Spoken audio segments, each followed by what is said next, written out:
Esselamu Aleyküm ve Rahmetullah. Euzu billahi mineşşeytanirracim. Bismillahirrahmanirrahim. İbadallah, usikum ve nefsi bi tekvallah.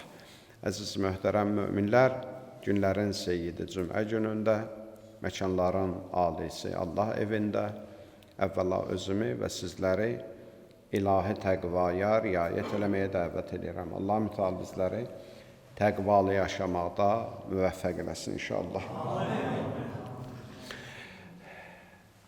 Quran-ı Kərimdə Allah mütəal bəndələrinə xitabən buyurur: Euzu billahi mineşşeytanirracim. Len tenalul birra hatta tunfiqu mimma tuhibbun. Ve ma tunfiqu min şeyin fe innallaha bihi alima.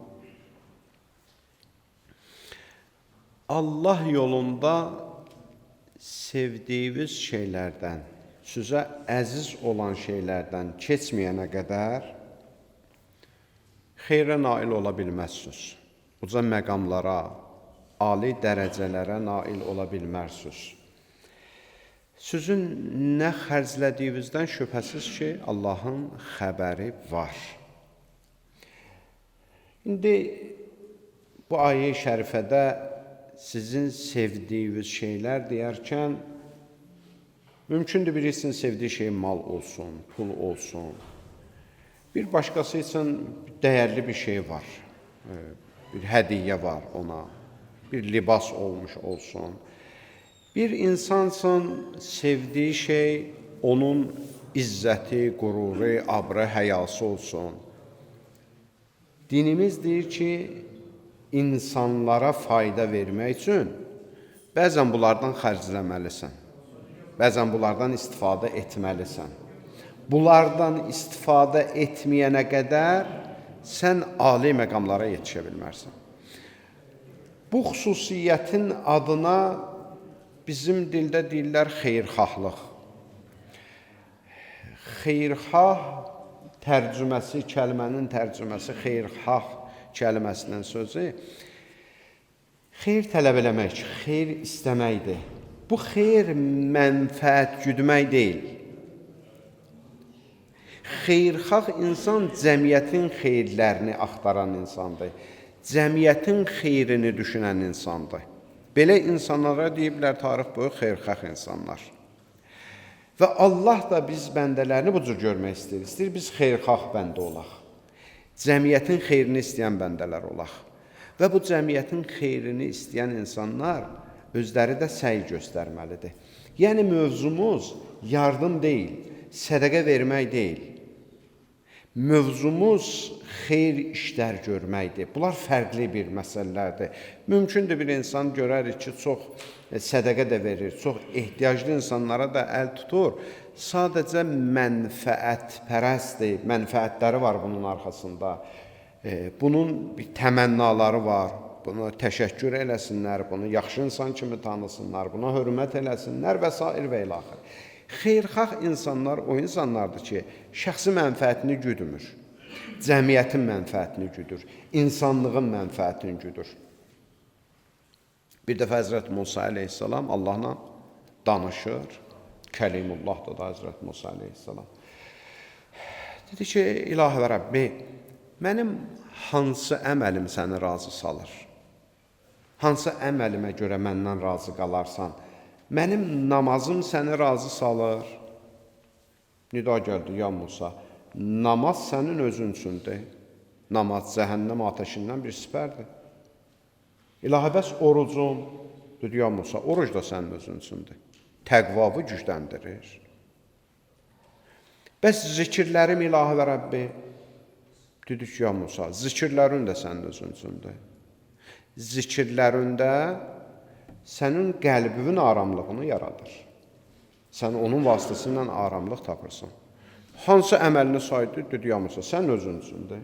İlahi, bəs sən üçün olan əməlim, səni razı salan əməlim hansı əməldir? Dedi, ya Musa, məni razı salan əməlin insanlara fayda verməkdir. Xeyrxah insan olmaqdır, yaxşı insan olmaqdır. Bəzən ibadət bir ömür bizi aldadar, uzaqlara apara bilər. Bir ömür. Lakin ibadət vacib əməldir. Allahın bizdə gözlədiyi, axtardığı əməl bizim niyyət və qəlblərimizdəki xeyirxahlıqlardır. Bizim niyyətlərimiz, cəmiyyətə yanaşmağımız hansı səviyyədə də Allah bu məsələlərə baxır. Və yaxşı iş görərkən də, xeyirxah iş görərkən də xüsusi bəndlər var. Allah deyir ki, bunlardan müğayət olacaqsan. Allah Müteal Quran-ı Kərimdə Bəqərə surəsində buyurur: Ya eyyuhəllezine amenu la tubtilu sadaqatikum bil menni və əza. Ay iman gətirənlər, öz sədəqələrinizi minnət qoymaqla, əziyyət verməklə zayi etməyin. Baxın, məsələ ciddiləşir. Yəni, bizim yaxşı iş görməyimiz elə işin tamamı deyil. Yaxşı işi necə görəcəyik? Bu çox mühümmidir. Allah deyir, sədəqə verirsən, bir insanın işini düzəldirsən, bir insana kömək edirsən, bir insanın imdadına yetişirsən, deyir, zay eləməklə bunu minnət qoymaqla, qarşı tərəfə əziyyət verməklə, qarşı tərəfə əziyyət vermək nədir? Utandırmaq o adamı. Bir dənə yaxşı iş görəcək, hər yerdə utandıracaq onu. Və yaxud o yaxşı işini gələcək cəmaatın içində görəcək. Məsələn, bir dostu da ehtiyacı var, gələcək elə bir 5 nəfərin oturan yerində çıxardacaq, ona bir şey verəcək. Sən ona əziyyət verdin, sən ona kömək eləmədin, utandırdın onu. Həzrət Əmir əleyhissalamın zamanında Haris adlı bir şəxs deyir ki, getmişdim Həzrət Əmir-ül-Müminin əleyhissalamın yanına. Oturduq, biraz söhbət elədik. Dedim ki, Əmir-ül-Müminin, bir hacətim var, bir müşkilim var, bir çətinliyim var. Dedi ki, Haris, əminsən ki, o müşkülüvü mənə danışmaq istəyirsən? Baxın, Həzrət Əli əleyhissalam burada bir dənə neçə dənə ibrət qoyub biz üçün. Bir məsələ budur ki, Həzrət Əmir əleyhissalam deyir ki, gedib hacətinizi hər adama da deməyin. Hacətinizi o adama deyin ki, mürüvvəti olsun, mərdligi olsun, cömərdligi olsun. Bu cür insanlara gedin, dərdiniz olsa birdən deyin. Hər adama deməyin ki, indi eləsə rüsva eləyəcək səni, eləməsə də bir cür səni pərt eləyib yola salacaq.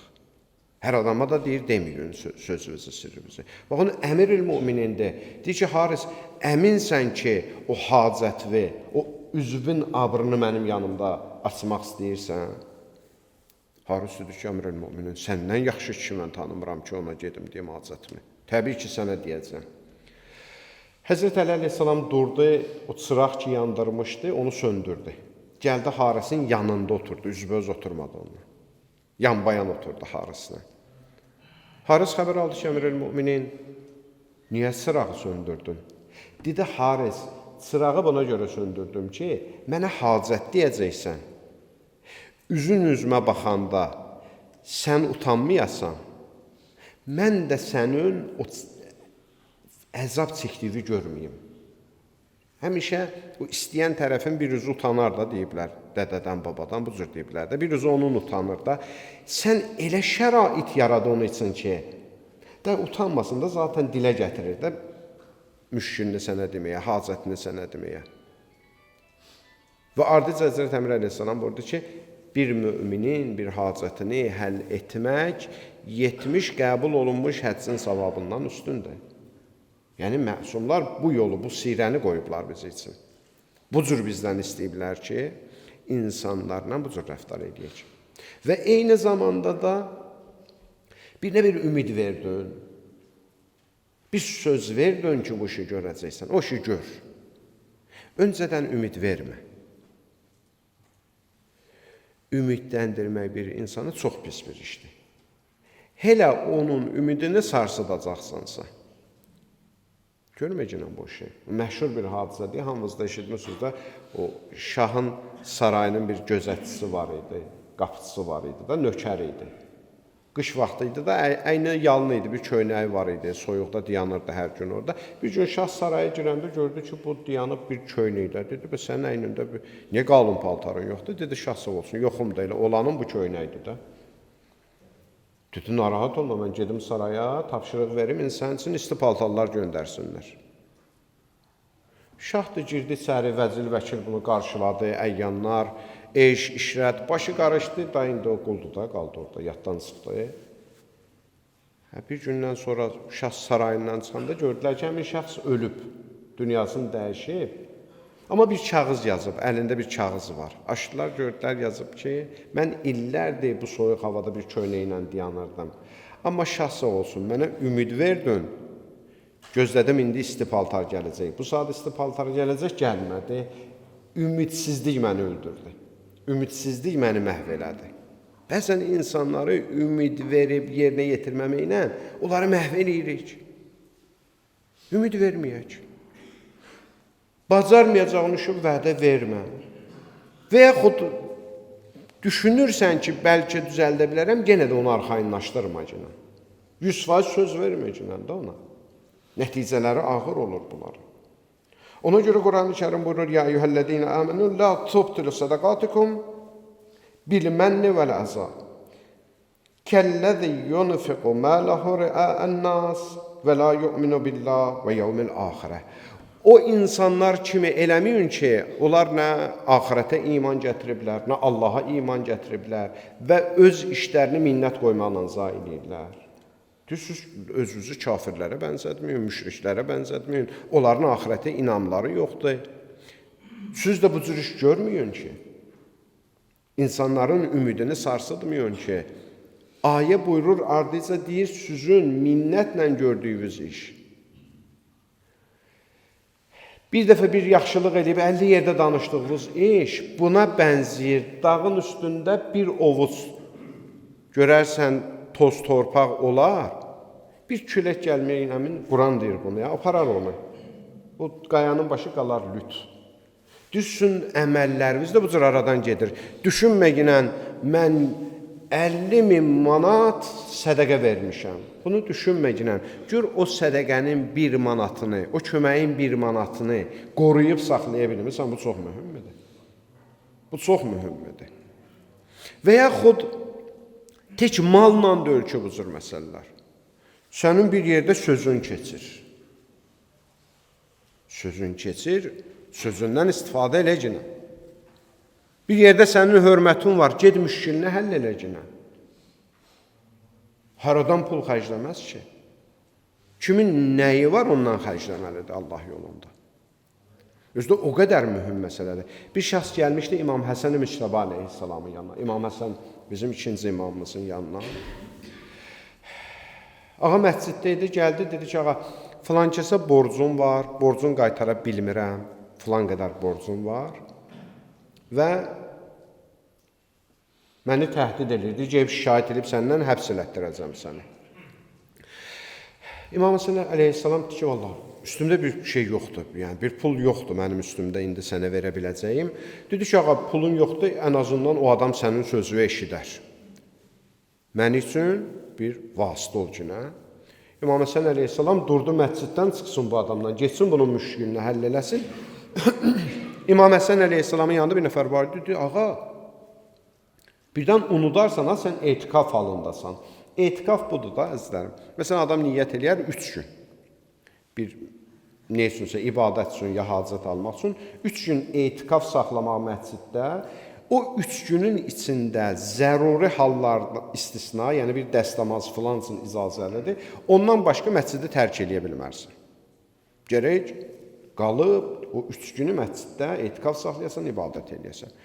İmam Həsən də etikaf saxlayırdı. O şəxs dedi ki, birdən yadından çıxara, sən etikafdasan, məscidi tərk eləyə bilmərsən. Dedi, görmürsən, Allah bəndəsinin müşkülü var. Mən gedirəm onun müşkülünü həll edəyəm. Bilirəm, yadımda da etikaf halında olmağım. Amma gedirəm onun müşkülünü həll edəyəm. Bir şəxs İmam Baqir əleyhissalamdan deyir, bir yerdə təvaf eləyirdim. Həccidə təvaf eləyirdim. Bir dostum araldan məni çağırdı. Mən də daha indi İmam Baqirlə təvaf eləyirəm də. Adam görürsən, gedər məsələn həcdə bir alim görəndə istəyir ki, bütün əməllərini onunla bir yerdə eləsin də, bir mənəvi hal alsın onun simasından, onun dualarından. İndi daha bu İmam Baqirlə gəlib bir yerdə təvaf edir. Deyir, mən istəmərəm ki, həm təvafından ayrılam, həm İmam Baqir əleyhissalamdan ayrılam. Gördüm ki, dostum çağırır məni kənardan, İmam Baqir əleyhissalam hiss elədi, gördü. Dedi, nə istəyir dostun? Dedim ki, bir hacəti var, bir müşkili var, məni onun üçün çağırır. Dedi, mən niyə getmirsən? Dedim, ağa, təvafımı tamam edeyim. Dedi, təvafı sonra da eləyə bilərsən. Ged, onu müşkilini əldə elə. Baxın, dinimiz bunu bizdən istəyir. Yəni, namazla, zikirlə, orucla aldatmayaq özümüzü. Bunlar, yenə deyirəm, altından xətt çəkirəm, vacibatdır. Hər kəsin boynunun borcudur, yerinə yetirməlidir.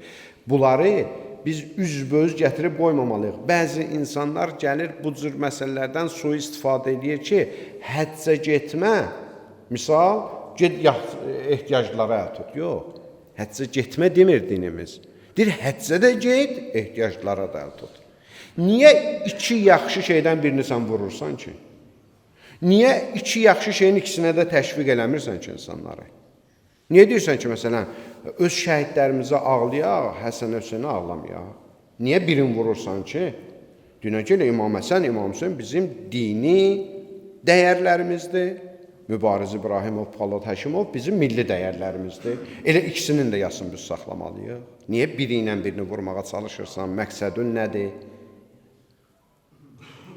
Əgər məqsədsizsən, əgər səmimisən, əgər xeyirxahsan, dünənki elə İmam Hüseyn əleyhissalam da bizim əzizimizdə ehtiramı bizə vacibdir, qorunmalıdır. Çünki o bizim dinimiz üçün, əqidəmiz üçün, mənəviyyatımız üçün balalarından keçib. Polad Həşimov, Mübariz İbrahimov və sair şəhidlərimiz, bütün şəhidlərimiz, bunlar da bizim dəyərlərimizdir.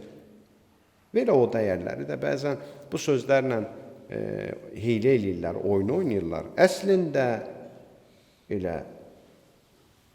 o 44 günlük vətən savaşında biz şəhidlərimizin hər birinin dəfnində iştirak eləmişik və bütün xalqımızla bərabər dindar kütlədə hamısı oradaydı. Hamısı orada iştirak edirdilər və həmişə də onların xatirəsi yad olunur məscidlərimizdə. Niyə? İnsanları, cəmiyyətləri bu cür ucuz məsələlərlə aldatmağa çalışırlar, fikirlərini qarışdırmağa çalışırlar, bir dəyərin vasitəsilə bir dəyəri vurmağa çalışırlar. Bəli, dinimiz deyir ki, vacibatı yerinə yetirəcəksən. Amma insanların dadına qaçacaqsan. Böyük alimlərdən dünyasını dəyişib Şeyx Fazil özünün vəsiyyətnaməsində yazır. Deyir, mən 50 il din tədris elədim. 50 il. Biz hərdən bir dənə hədis tapırıq. Onu da Allah'a şükür etsin, möminlər kitab zad da oxumur. İndi o hədis qabağına çıxıb, bilmirəm, TikTokda çıxıb, nə bilim, Facebookda çıxıb qabağına. Hələ mənbəyi də məlum deyil ki, o hədis orada kim yazıb, kim düzəldib, şəkil formasına qoyub. Bir hədislə hökm verir, əhkam kəsir insanlara. Bir hədis sənin üçün qərar vermək səbəb ola bilməz. Bu insan, bu şəxsiyyət 50 il din maarifi ilə məşğul olub, tələbələr yetişdirib, cilt-cilt kitablar yazıb. Yəni, sənin eşitdiyin, mənim eşitdiyim hədislərin hamısını oxuyub orijinalından, hələ sənədin də təhlil edib ki, səhih hədisdir, qeyri-səhih hədisdir. Ömrümün, deyir, sonuna gəlib çatmışam, vəsiyyətində bunu yazırdı. Deyir, sizə tövsiyə edirəm ki, insanların hacətinə yetişin, vacibatınızı yerinə yetirin. Müstəhəb işlərin əvəzinə insanların hacətinə yetişin, insanların çətinliklərini həll edin. Qiyamətdə desələr ki, niyə belə elədin? Deyərsən ki, mənə Şeyx Fazil bu cür deyib. Gör, sözünə nə qədər əminliyi var. Qiyamətdə mən cavabdəyəm sənin əvəzinə. Yəni, din bizdən bu cür müsəlman olmaq istəyir. Din bizdən bu cür insanlıq tələb eləyir. Bu insanlıq çox mühümdür. Allah'ın verək İzzət Cəlalına, Allah mütəal bizləri həqiqətən insanlığın, insanların xidmətində durmaqda müvəffəq eləsin inşallah.